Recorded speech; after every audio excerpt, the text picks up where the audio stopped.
सबसे डरा हुआ यही कर्मचारी रहता है कि जो डीएम है ना, डीएम, इसका नाम होता है कलेक्टर, ये राजा से कम नहीं है ये। तो आप जब आईएएस बनिएगा, 25-30 साल का अनुभव हो जाएगा, तो पूरा झुंड में रहिएगा आप।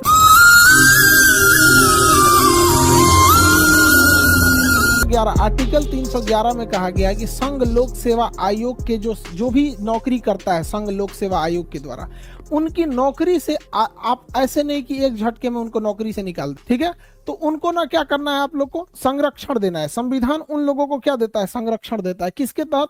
311 के तहत। इसलिए देखिएगा, आईएएस अधिकारी जो डीएमएसपी होते हैं, इन लोगों को नौकरी से निकालना काफी टफ हो जाता है। जो डीएम वगैरह होते हैं, डीएम, एसपी, मजिस्ट्रेट, इन लोग को नौकरी से निकालना काफी टफ हो जाता है। क्योंकि अगर आपने यूपीएससी या स्टेट पीसीएस के थ्रू क्या लिया है, जॉब लिया है, तो आपके लिए संरक्षण का अधिकार किसमें है? 311 में है।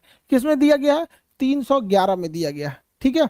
तो संघ लोक सेवा आयोग या फिर जो भी राज्य लोक सेवा आयोग है, इनके कर्मचारियों का संरक्षण आपसे पूछ चुका है कि संघ या राज्य लोक सेवा आयोग के कर्मचारियों का संरक्षण आर्टिकल संख्या कितना में दिया गया है? तो आर्टिकल संख्या 311 में दिया गया है। किसमें दिया गया? 311 में।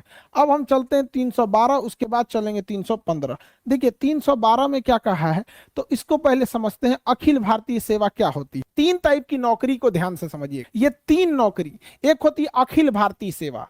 अखिल भारतीय सेवा, अखिल भारतीय सेवा, सेवा का अर्थ होता है नौकरी, सर्विस, अंग्रेजी में कहते हैं सर्विस। ऑल इंडिया सर्विस, इसे क्या कहेंगे? All India service. एक होता है केंद्रीय सेवा, केंद्रीय सेवा, सेंट्रल सर्विस, केंद्रीय सेवा, सेंट्रल गवर्नमेंट का नौकरी, सेंट्रल सर्विस। और एक होता है राज्य सेवा, राज्य सेवा, state service, state service, state service. देखिए इन तीनों में मेन अंतर क्या होता है? इसमें होता है जो अखिल भारतीय सेवा होती है, इसमें आपकी नियुक्ति करती है केंद्र सरकार, आपकी नियुक्ति करती है केंद्र सरकार और भेज देती है राज्य सरकार के पास कि जाइए उस राज्य में ड्यूटी कीजिएगा और उसी राज्य से सैलरी ले लीजिएगा। जैसे आईएएस अधिकारी, आईएएस अधिकारी को सेंट्रल गवर्नमेंट नियुक्त करती है, ट्रेनिंग दे देती है, सेंट्रल गवर्नमेंट ट्रेनिंग दे दी। अब उसका कैडर डिसाइड करेगी कि किस स्टेट में उसे भेजना है। गुजरात में भेजेगी, कहेगी जाओ गुजरात में सर्विस करो, गुजरात में नौकरी करो, वहीं से सैलरी ले लेना। तो ऐसी नौकरी जिसे केंद्र सरकार नियुक्त करती है और केंद्र सरकार ट्रेनिंग देती है,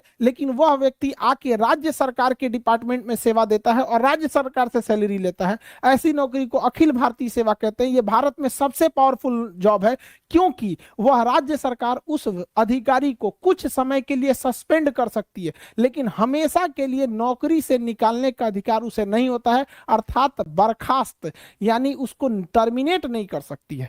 इतना पावर होता है। अखिल भारतीय सेवा में सैलरी राज्य सरकार देती है, लेकिन नियुक्ति कौन करती है? केंद्र सरकार। सबसे पावरफुल होता है। इसमें कौन कौन आएगा अखिल भारतीय सेवा में? तो देखिए ध्यान से, एक आता है इंडियन एडमिनिस्ट्रेटिव सर्विस, आईएएस अमूमन डीएम लिखता है, आईपीएस लिखता है, और इंडियन फॉरेस्ट सर्विस, भारतीय वन विभाग। इंडियन फॉरेस्ट सर्विस को रखा गया किसके? कब? 1966 में। क्यों?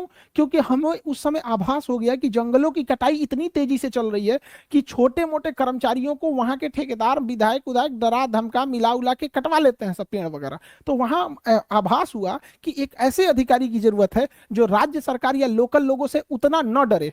आईएएस जो होता है ना, ये कार्मिक मंत्रालय इसको कंट्रोल करती है, इसे गृह मंत्रालय कंट्रोल करती है, और इसे पर्यावरण एवं वन मंत्रालय कंट्रोल करता है। आईपीएस की ट्रेनिंग किस शहर में? हैदराबाद। आईएएस की ट्रेनिंग किस शहर में? आईएएस की ट्रेनिंग मसूरी में। और आईएफएस की